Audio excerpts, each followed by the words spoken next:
There's always a lot of confusion about servicing and repairs, so I'm just going to take you through some of the guides of servicing, what's needed, what's required and so forth.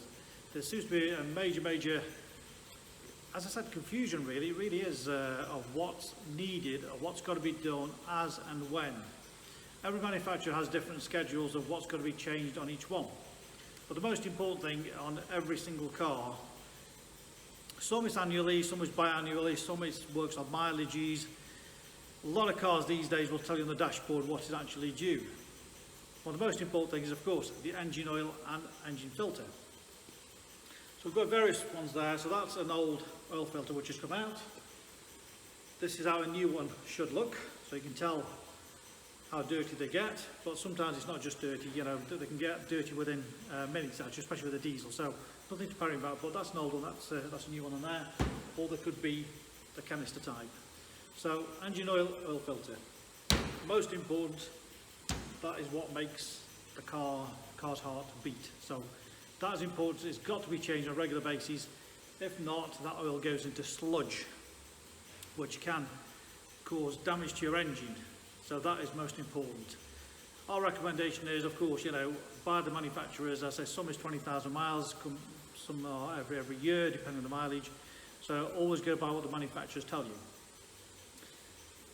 Then, depending again, at least every 2 years, you need to have the pollen filter and the air filters changed.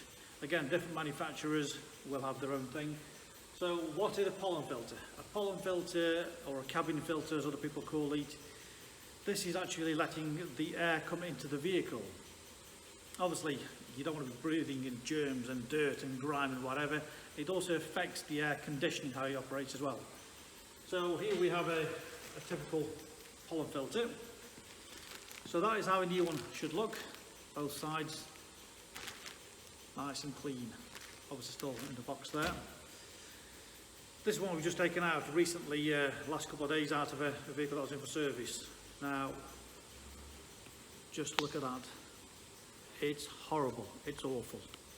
You know, that is just blocked, but full of grime and rubbish. Just going to tap it on here. That's just to give you an indication of all the germs which are there. So obviously, that's got to be replaced. Very important. Obviously, that's the stuff you're breathing in. So none of us want to get contaminated with all those rubbish, and I say it does affect obviously the air conditioning as well. So that's the pollen filter and cabin filter. Another one is the air filter. The air filter is what the engine breathes in. So again, to make it fuel efficient, to run efficiently, how it's designed to, the air filter must be changed. Again, different manufacturers, different schedules, when it should be changed. So a new one would look typically like this, nice and clean. And again, as I say, here's one we've just taken out.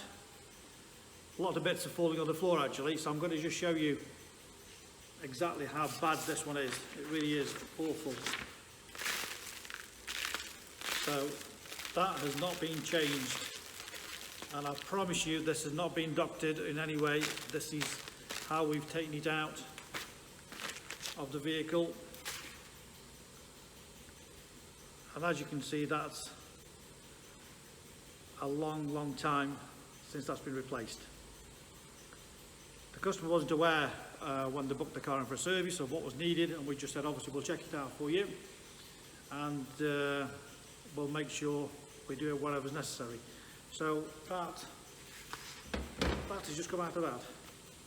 So you imagine how that engine's not been running so efficiently. You know, it's struggling to breathe, so it's going to use more fuel. It's not going to be as economical, it's not going to be as powerful. So all these things affect how cars run. So the other filter, again, that's such a diesel filter.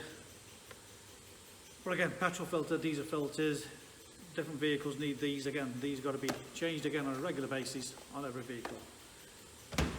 So I hope that gives you some idea of what is needed on a service on different vehicles. And in our recommendation, if you recently bought a car or you've had the car for a little while and you've not had these changed, we recommend you get these changed, so at least you know you're starting fresh. You know from day one your car's had a full service. And then going forward, you can keep a full log of it. You know exactly what's been done on that. Any further help, any advice you want, feel free.